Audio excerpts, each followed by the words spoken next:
This is the last lecture of Unit 3, which has heavily focused on various statistical concepts.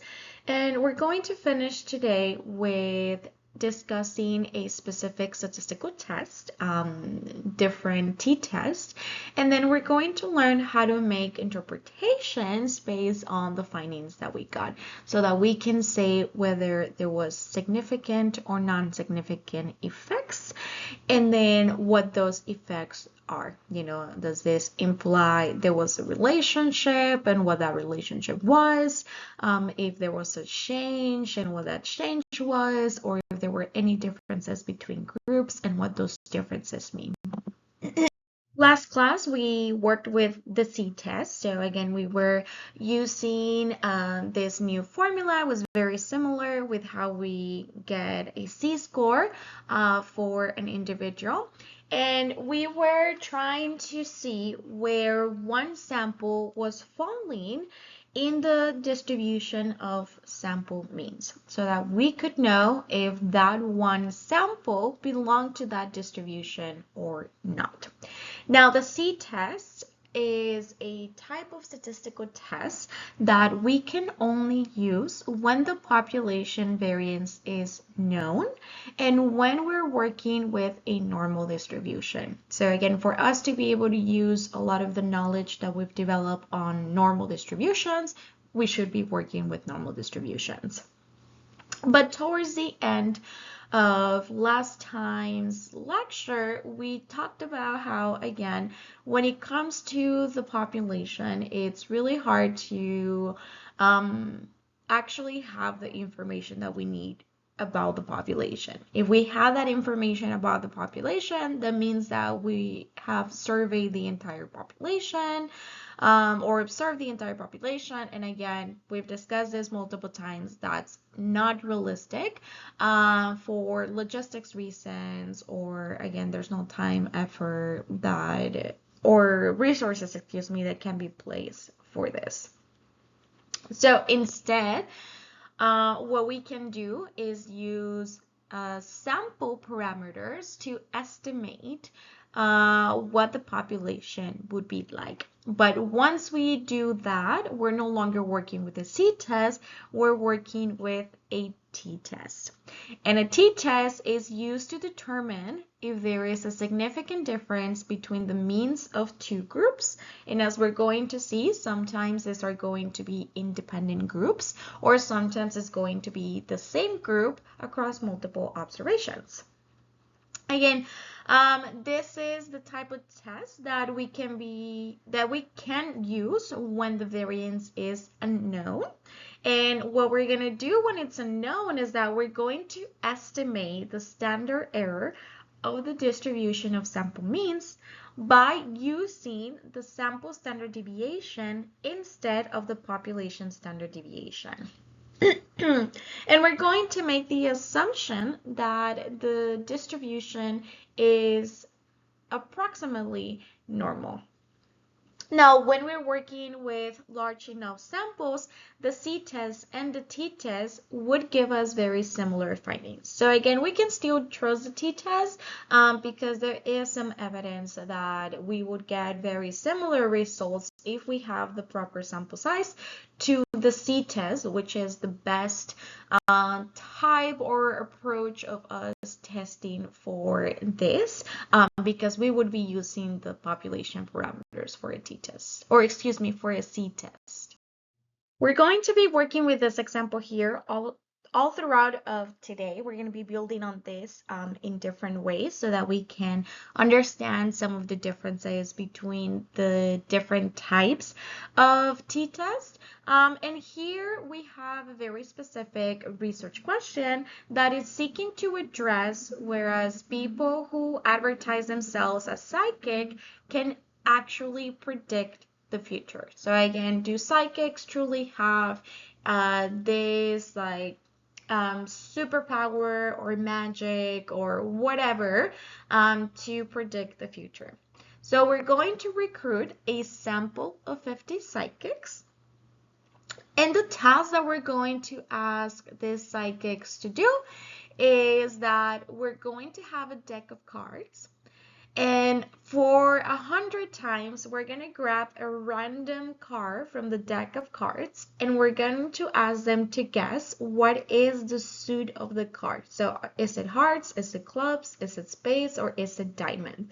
And again, we're repeating this 100 times for each one of these 50 psychics. Something that is important for us to understand before we move on is that if they were to be guessing, their average accuracy rate would be about 25 correct trials out of 100 trials. So this is 25% of the observations that we're doing, which are the 100 observations, they would get a correct response. Now, how do we know that this is the case? Because we're working with probability. So what are the odds that the person, if they're just guessing, that they would guess it correctly? Well, the odds for each one of the cards is 1 out of 4. So this is going to be, again, 25% chance that they're just going to be potentially getting the right answer, because the outcome has to be 1 out of the 4. So again, just by guessing, 25% is what, or accuracy is what they can really get if they have no powers. So we are going to be looking for higher than 25% if they truly have any power. So what we're going to be doing today with this, and right now we're working with a one sample t-test, is that we are familiar with the distribution of sample means for non-psychics. And again, in this case, just by guessing, the accuracy mean level is going to be 25%. Again, if we are working with non-psychics, people that don't have any kind of special powers, the highest level of accuracy that they can get is going to be 25%, and this is simply by guessing. In this one sample t-test, what it's going to allow us to do is to get a score for the psychic sample that we can then put into the distribution of sample means of non-psychics and see where this is falling. Now, for psychics, we're expecting that their population mean is greater than 25%, because again, if they have powers, their accuracy should be better than just simply guessing.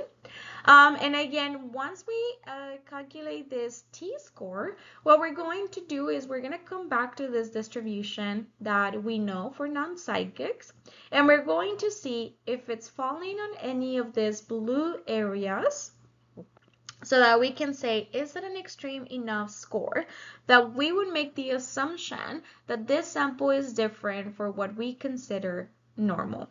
Or is it falling in our normal region, and thus we would conclude that psychics do not have any special powers? So again, that is still yet to be seen, depending on the test that we're about to conduct. So again, this is basically what I said before. The t-test is going to provide the location of our sample mean in the population distribution.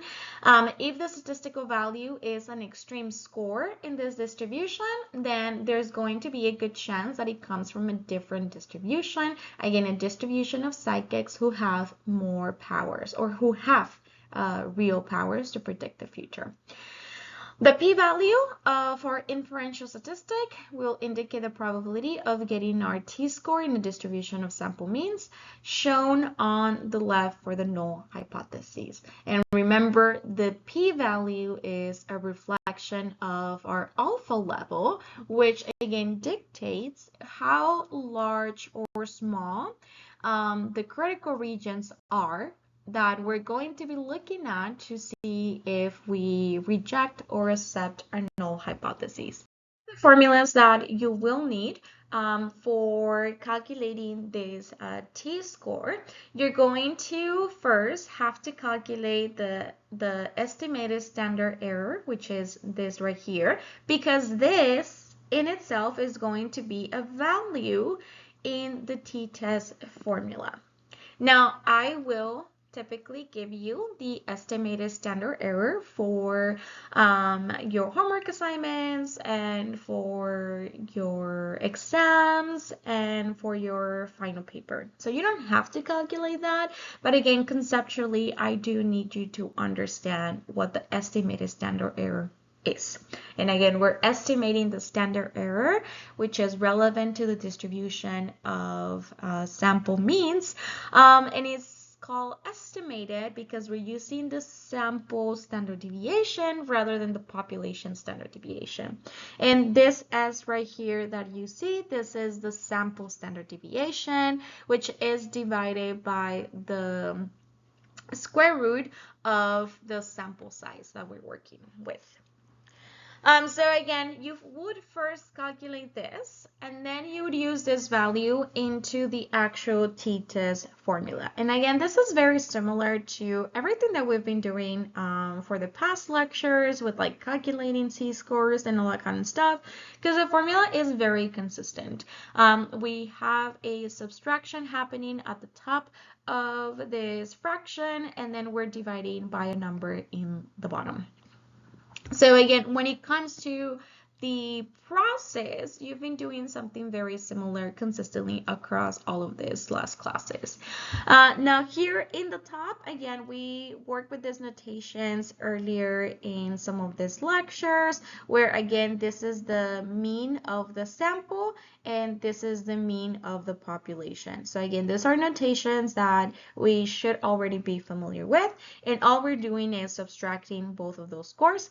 And then here at the bottom is the standard error, which again, I'll give you that information. So it's only a game of plugging in the numbers and understanding what the mathematical notations refer to.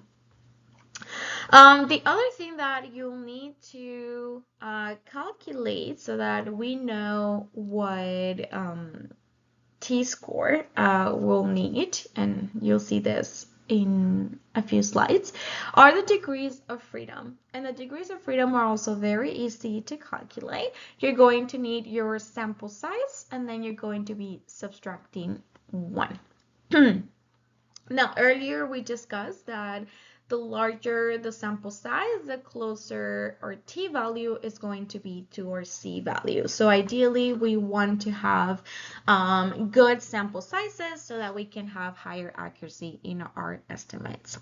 The other reason why degrees of freedom are important, or sample size is important, is because it does affect the variability of our distributions. And again, this is something that we had mentioned earlier, but here you can see how, depending on degrees of freedom, which again is strongly related to sample size, because sample size is used for the calculation of degrees of freedom, we can see that either our distribution is narrower when we have a higher degrees of freedom versus it's wider when we have a smaller degrees of freedom.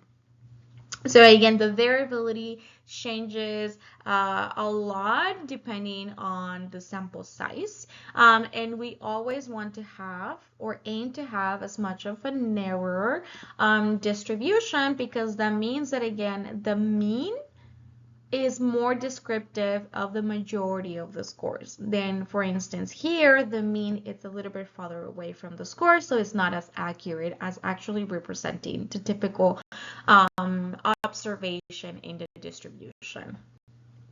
Again, the variability of the distribution increases with a smaller sample size. The critical regions associated with our alpha level will change with the degrees of freedom, because if the distribution is wider, then those critical regions are going to be, again, even more farther apart from the mean. And then the p-values will be different as well. So instead of using the table that we did before, we're going to be using the t-table, where we're going to be looking specifically for the t-score that's going to indicate the start of the critical region, so that we can later on come back to that and then compare it to our actual t-score and make a decision whether to accept or reject the null hypothesis. Let's go ahead and perform a one sample t-test. Again, we're going to follow the hypothesis testing logic. So our first step would be to decide on a research question and state our hypotheses. In this case, our alternative hypothesis is going to be that the population of psychics has a mean score on the CAR prediction test that is higher than 25%. Again, higher than 25% because 25% would be simply guessing. So anyone can get 25%. So if they have real powers, it should be higher than 25%. Now, this is a one-tail hypothesis because we are predicting a direction. We're saying that psychics are going to outperform non-psychics, or that psychics will do better than chance, because right now we're not really comparing it to another group, which we will later. So right now we're just working with one sample and we're seeing where it falls in a distribution of non-psychics. The null hypothesis, again, is the opposite of the alternate hypothesis, where we're predicting that there are no effects, no relationships, no differences. So here it says the population of psychics has an accuracy equal to or lower than 25%. The second step is going to set our decision criterion. So again, here's where, as researchers, we make decisions on what type of difference or score we would consider significant. Because again, it's very likely that because we're working with numbers, these numbers are just by chance going to be a specific kind of way, but we have to decide at what point would we consider something to be significant. So again, because we are in behavioral research or in the behavioral sciences, we typically set this at 0.05. So our alpha level is at 0.05, which is meaning that 5% of our scores is what we consider extreme. And again, this is going to influence our type 1 error, which is rejecting a true null hypothesis, which is making it to 5% or less. So we really are trying to reduce the likelihood that we're going to commit type 1 error. And then again, it's going to set the size of our critical region, which is going to be specifically, again, the 5% of scores. Now, because this is a one-tail hypothesis, is going to be above the mean. So we're only going to be looking at one tail, and that one tail is going to be the one that is above the mean. Third step is going to be collecting the data, and here we have information as if we had collected the data. So again, our sample is going to be 50 psychics that are going to be representing the populations of all psychics. After we do this task with the 50 psychics, we're going to get the mean of the sample and the standard deviation of the sample, which is the information that you can see right here. Again, this notation you should already be familiar with because we've talked about it before. This is the mean of the sample, which in this case is a 27% accuracy. And then the standard deviation, which is 10%. So remember that we mentioned we are looking for something that is greater than 25% accuracy, because 25% accuracy is going to be just guessing. So this is technically greater than 25%, but again, because of how numbers are, how data is, and chance plays a role in things, we need to make sure that this difference is large enough for us to say that it belongs to a different distribution. So that's what we're going to actually test with the one sample t-test. We're going to go ahead and get started with calculating the different statistics that we're going to need. Again, we need to start with the standard error because the standard error is part of our t statistic formula. For the standard error, we're going to need the sample standard deviation, which we just discussed is 10%. So 10 is going to go here. And then we're also going to need the sample size. The sample size where are 50 psychics, so that 50 is going to go right here. So again, it's just plugging in the numbers in the right places and understanding what the formula is asking you. Once we have these numbers, then all it is calculating those things. And again, remember, you're not doing anything complicated. I know sometimes these formulas look like what in the hell is happening, but you're not doing anything complicated. The hardest thing you're doing is getting the square root of a number. So you absolutely can do this. Again, you just need to make sure you're paying attention to that you're placing the numbers in the correct places. So for our standard error, we should get a score of 1.41. Now that we have the standard error, we can calculate our sample t-score. And again, we needed to calculate the standard error because the standard error is part of our sample t-score. So we would need, besides the standard error, we would need the population mean and the sample mean. We know the population mean because that is the non-psychics, and we said 25% is the highest they can get if they were to be guessing, which a non-psychic population would need to just simply guess because they have no powers. So we're going to plug in that in the population mean, and then the sample mean we just calculated after collecting our data, that is 27. So again, it's just plugging in those numbers where they belong to and then making those calculations that again doesn't go beyond having to do the square root of a number. So once we do that calculation, we have a t-score of 1.42.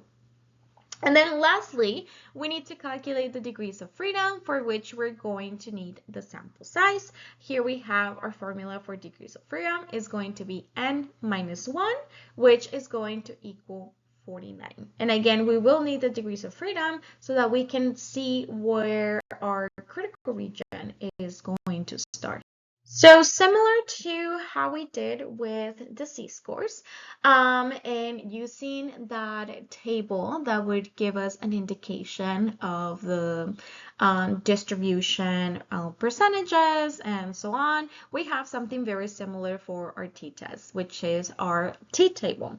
And the first thing we have to do is to pick the correct alpha level and whether we have a one-tail or a two-tail hypotheses. And again, this is very important because if we have a two-tail hypothesis, we have to split our percentage of extreme scores across both of the different tails.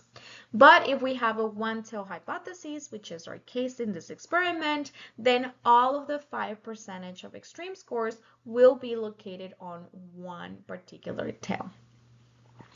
And then once we have located that, which again in our case is a one tail and a 0.05 because we're in the social sciences and our alpha level is always, or I shouldn't say always, but most of the time set to 0.05.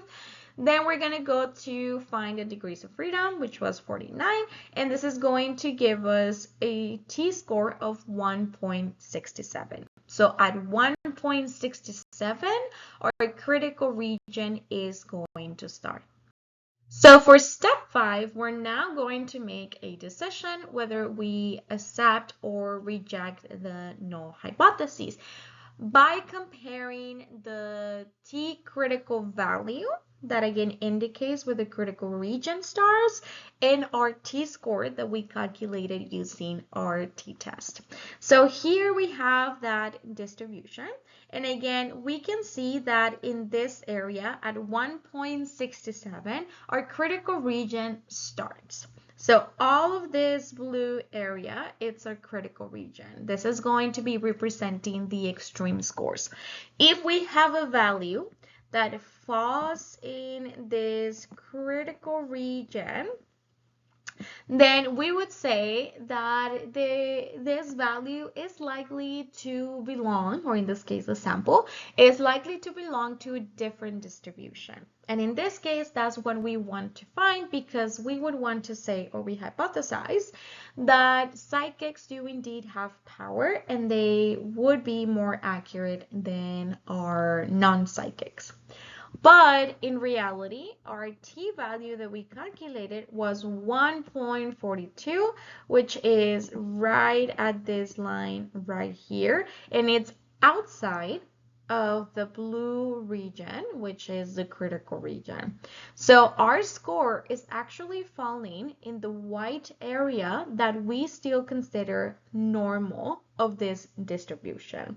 So our psychics, according to this one sample t-test, they just did not outperform the non-psychics in a significant way.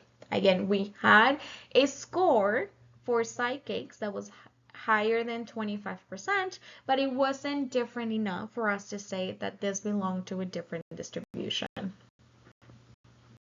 Now, there's some assumptions that need to be met before we use a one sample t-test. Again, we can only use this type of statistical test when the conditions are right. First, the population the sample is drawn from must be normally distributed so that, again, we can use the t-table and have accurate results.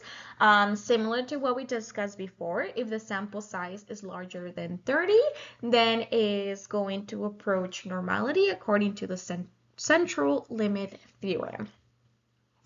And the scores in our sample must be independent observations. So again, we cannot have, let's say, your performance depend on another classmate's performance. We need to make sure that you're both completely independent from each other in whatever observation is that I'm making of you. So that was our one sample t-test. Again, this is when we are wanting to see if one sample belongs to a distribution of sample means. Now we're moving on to samples that have related or paired data. And for this, we use a pair samples t-test. Here we compare scores that are related in some way. Typically, this means that we have multiple observations from the same participant, and we want to see if any changes or differences exist between those two observations. So we combine the two sets of scores into one single score, which again is a different score, so that we have a single sample mean to compare with the population mean. Working with the example that we started with, again, let's say that we're still interested in whether psychics have powers and whether they have a better prediction accuracy than non-psychics. So we're going to use the same task as a way for us to collect data on their accuracy, which is going to be where for 100 trials, we're going to be asking them to guess the suit of the card. But there's going to be one big difference. And the thing is that we're actually going to do this task twice for each one of the psychics in our sample. So again, we're going to have the same psychics, but two different conditions. Because let's say that maybe your friend still insists that psychics do have power, but that they need to be in their magical environment for their powers to get activated and actually work. So again, let's say it's like they need to have access to all of their tools, like maybe the magic ball and I don't know, like specific necklaces or something like that, that again will allow their magic to be activated. So it's like, okay, we're gonna get this sample of psychics, we're gonna do the task when they have access to all of those things, and then we're going to repeat the task with the same psychic, but we're going to take them to the lab where they have no access to any of those things, and we're going to see if that makes any difference in their accuracy. So here we have another visual of how this would be. Again, this is going to be a within subject study because all of our participants are exposed to all of the conditions. And here we have our sample of 50 psychics. And again, we see that they complete the task in a lab room and then they complete the task in their own like fortune telling room. And again, they're going to do this task 100 times, where for 100 times I'm showing them a card, they have to make a guess. So again, we're making those observations, same when they are in a fortune telling room. So again, we have 2 scores for each one of the psychics in our sample. And what we're going to end up doing is that we're going to take the difference of those 2 scores so that we can represent if there were any differences in their accuracy depending on whether, again, they had magic or access to their magical tools or no access to them. So here again, we're going to be doing that subtraction where we're going to be getting their score in the fortune telling room minus the score in the lab. So we're going to follow, again, the hypothesis testing steps. The first step, again, state a research question in our hypotheses. Here, the alternate hypothesis is that in the population, the mean difference score should be greater than 0. So again, we're expecting that they're going to perform better in one of the conditions, which is when they have access to all of their tools, than when they are in the lab and they don't have access to that. This again is a one-tail hypothesis because we are giving it a direction. Again, we're expecting the performance is going to be better in one of these 2 different environments. The null hypothesis, again, is opposite to the alternate hypothesis. We're always expecting no effect, no change, no difference. So this is going to say in the population, the mean difference score should be less than or equal to 0. Now, when we're doing a pair sample t-test, we have to be careful in how we do the subtraction because we need to place the values depending on our hypotheses. So, for instance, if we're expecting that there's going to be greater accuracy when they are in an environment where they have all of their tools, then that score needs to happen first, and then we'll subtract the one where they are in a lab and we're expecting the lower levels of accuracy. Then we're going to set our decision criterion. Again, in behavioral sciences, this is typically 0.05. So our alpha level is going to be 0.05, which is representing 5% of our total scores that will be considered extreme scores. Then we're going to collect our sample data. And specifically, again, we're going to be calculating the difference between their accuracy in a fortune-telling environment or in the lab. Then we're going to calculate any relevant statistics. We're going to first get the sample mean for the different scores. So again, we have a different score across like the different subjects. So we're going to get the difference for that. So we get the mean of it. Then we're going to calculate the standard deviation for our different scores, the estimated standard error, which uses the standard deviation, the sample t, and then the degrees of freedom. So the process is very similar to the one that we did before. The only thing that changes is slightly the notation because again, before we were working with the sample mean, whereas right now we're working with the sample mean of the different scores. So we're talking specifically about, again, differences between 2 scores, but other than that, everything works exactly the same.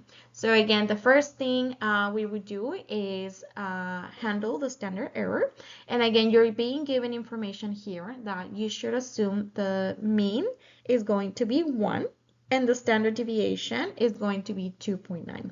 So with our standard error, again, all we have to do is plug in those numbers. 2.9 is the standard deviation for the sample. 50 is the sample size that we're working with. So once you have those numbers, all you're doing is, again, doing the calculation itself, which is, in this case, 0.41.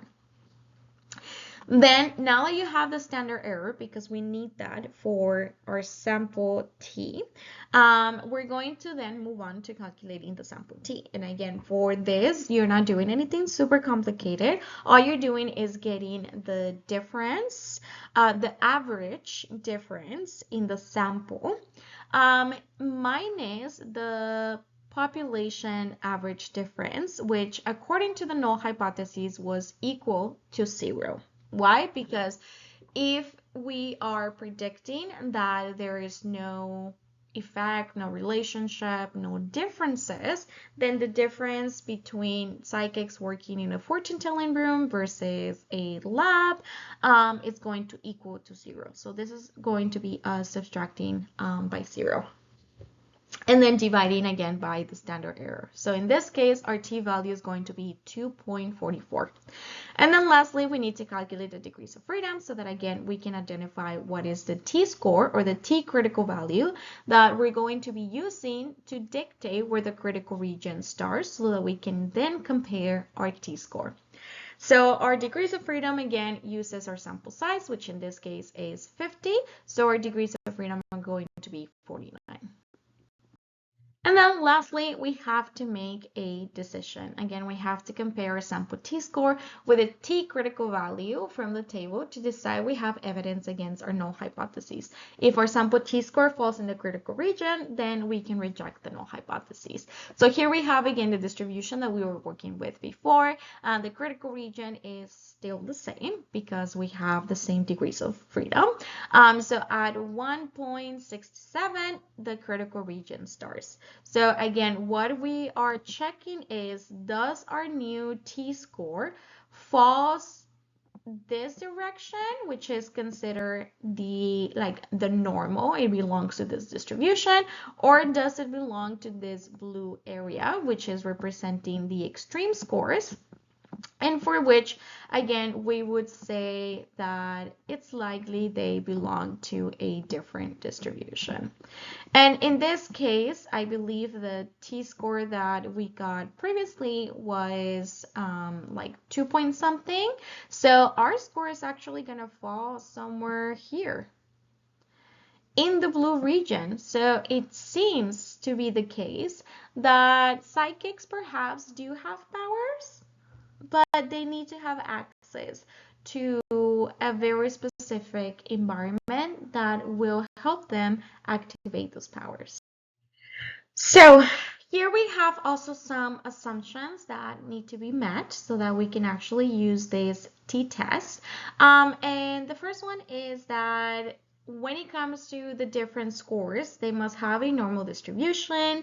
Once again, if we have a sample that is greater than 30, it's very likely that this is going to approach normality. And the second thing is that the scores from different participants or pairs of participants must be independent. So again, obviously, if I have multiple observations about you, those observations are dependent on you.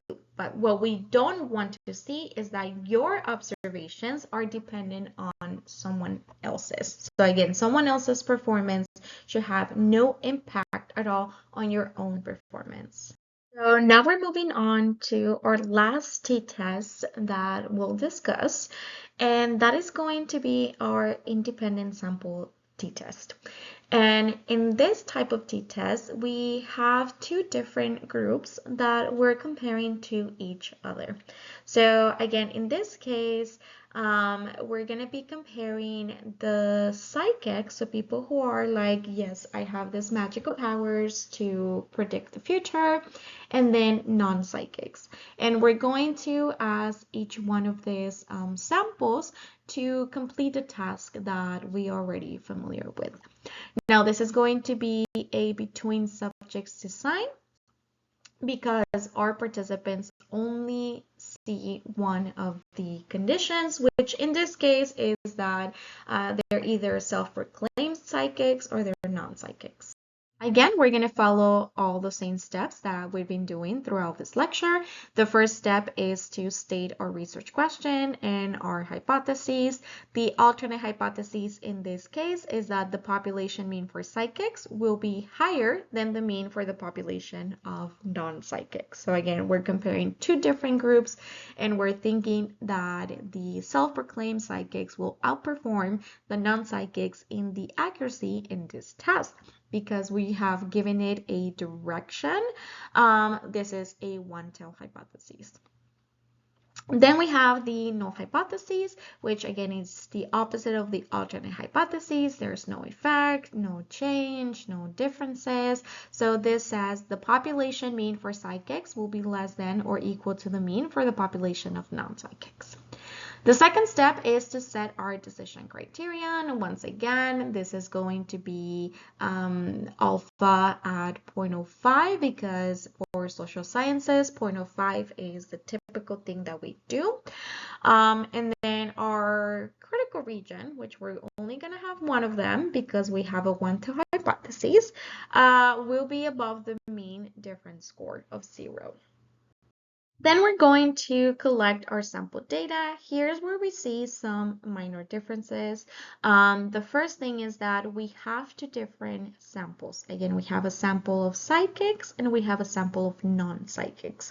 And one of the first things to notice is that sometimes the sample sizes will be different. I mean, we talked about various reasons like attrition and things like that for why we might lose some participants, even if we started with the same number of participants for each one of the samples.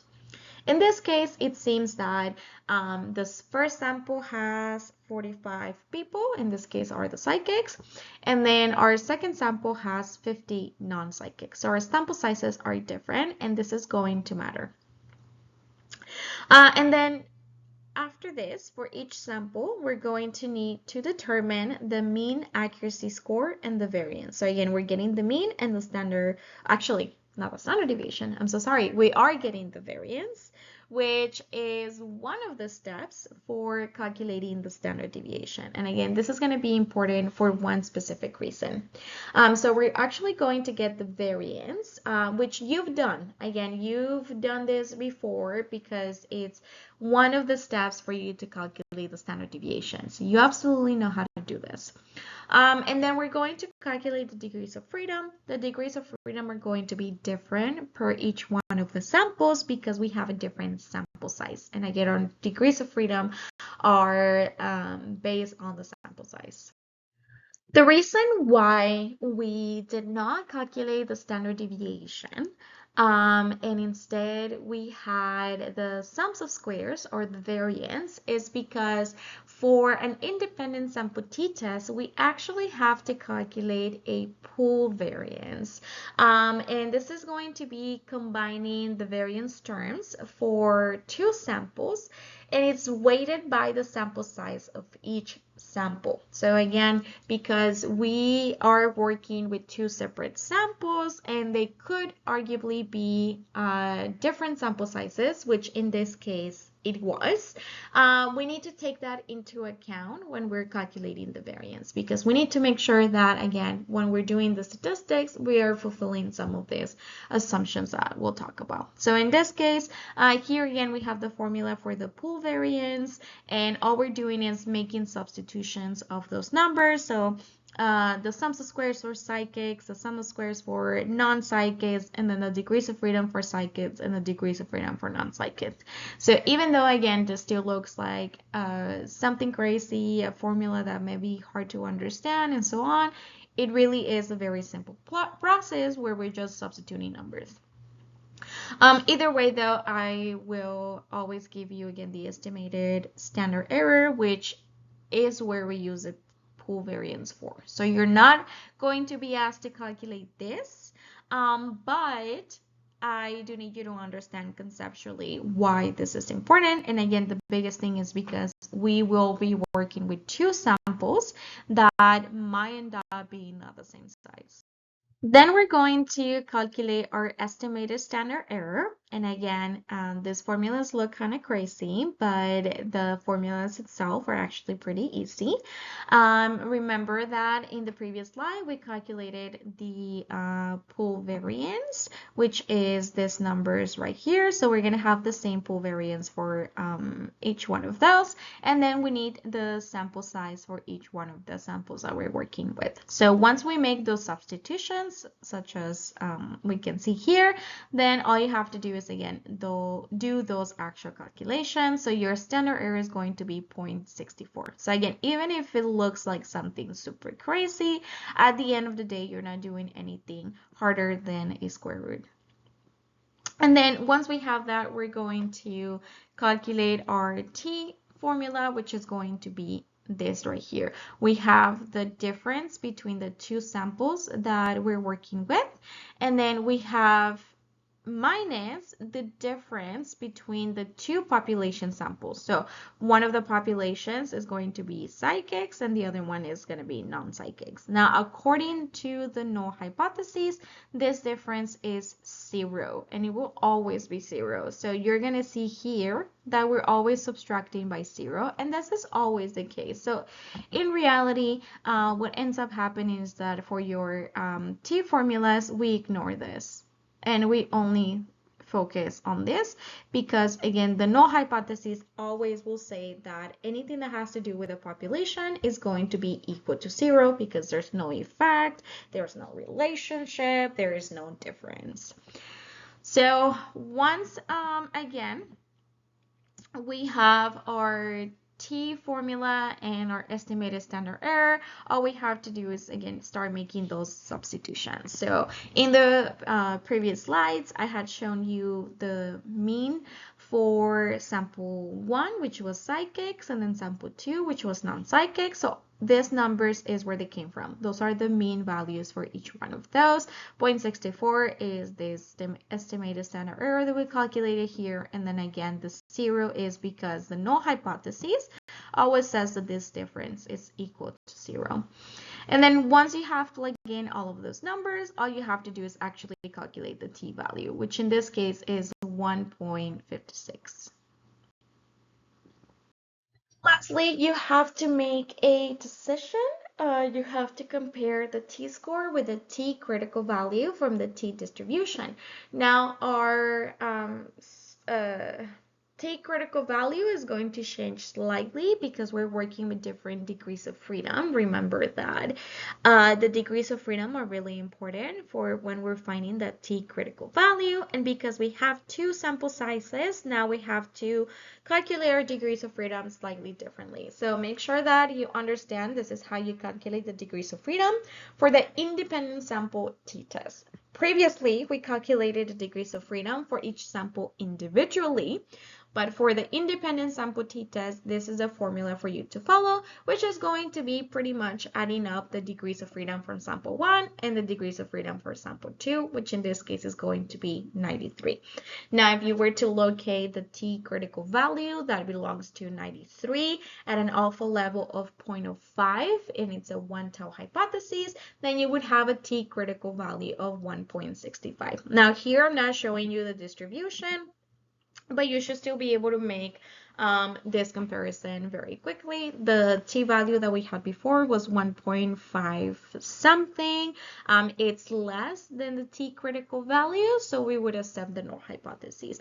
But again, if you're a visual person and you need to draw this for yourself, you absolutely can. Again, the t-critical value is going to be, let's say here, which is 1.60. 5.8. Oh my God, I'm sorry. And then again, we would be expecting for our t-value, or calculated t-value, to fall in the blue region, which is the critical region, but we got a value that is like 1.50 something, so it's falling somewhere here. And again, anything from this line to here is what we consider normal. Everything from this line to here is what we consider extreme. So in this case, again, when we are comparing them to non-psychics, it doesn't seem to be that there is any more accuracy to them. And lastly, here is the assumptions that we must meet for an independent sample t-test. Once again, it must be a normal distribution, which again, if we have a sample that is greater than 30, this is most likely going to be the case. The scores from participants must be independent from each other. So again, your score should not be dependent on the score of another participant. And then something that again is new and important for the independent sample t-test is that the samples that we're working with must have equal variance. So again, homogeneity of variances is the assumption of independent sample t-test and analysis of variance, that the variance in the scores in the population is equal across groups. If this assumption is violated, then our t-test may be inaccurate. So this is why we pull the variance, so that we're working with the same variance for both of the samples.